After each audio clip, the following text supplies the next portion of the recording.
आणि सुरुवातीलाच नाशिकमधली एक मोठी बातमी बघतो आहोत। दुर्दैवी बातमी आणि किंवा दुर्दैवी घटना म्हणावी लागेल, कारण नाशिकमध्ये एका धावत्या स्कूल व्हॅननं पेट घेतला आहे।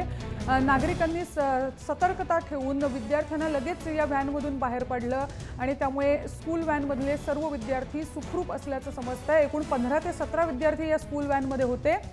नाशिक रोडवर एक उड्डाण पूल चढताना या स्कूल बसने अचानक पेट घेतला। घटनेनंतर काही काळ तिथली वाहतूक ठप्प झाली आहे, पण सगळ्यात महत्त्वाचं आणि सगळ्यात चांगली बातमी म्हणजे जे 15 ते 17 विद्यार्थी या स्कूल बसमध्ये होते त्यांचा जीव वाचवलाय। नागरिकांनी या व्हॅनमधनं या मुलांना सुरक्षित बाहेर काढलंय।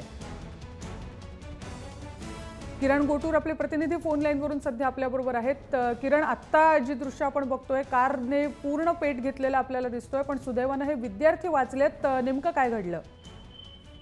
नाशिक रोड परिसरात खरं तर ही घटना घडली आहे। नाशिक रोड परिसरात असलेल्या केएन कला विद्यालयातील विद्यार्थ्यांना घेऊन ही व्हॅन खरं तर स्कूल सुटल्यानंतर घरी जात असताना ही घटना घडली आहे। नाशिक रोडच्या एका उड्डाण पूलच्या खाली आल्यावरती ही गाडीने अचानक पेट घेतली आणि पेट घेतल्यावरती आतमध्ये जवळपास 10 ते 15 विद्यार्थी होते, लहान लहान मुलं होते। खरं तर हे सगळे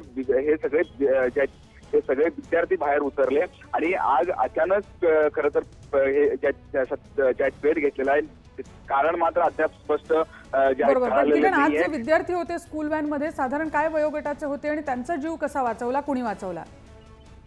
खरं तर सगळेच लहान विद्यार्थी होते। 10वी पर्यंत हे खरं तर स्कूल होतं। अद्याप 8वी 9वी मध्ये शिकणारे हे सगळे लहान लहान मुलं होते, त्यांना तिथले नागरिकांनीच बाहेर काढलं। अद्याप आग का लागली हे मात्र अजून स्पष्टपणे कळलं नाहीये, पण तिथे असलेले नागरिक असतील किंवा पोलीस अधिकारी असतील किंवा अग्निशामकची गाडी असेल तिथे तात्काळ आले आणि या गाडीचं आग जो आहे तो सध्या आटोक्यात आणलेला आहे, पण आगीचं नेमकं कारण मात्र अद्याप स्पष्टपणे कळलेलं नाहीये।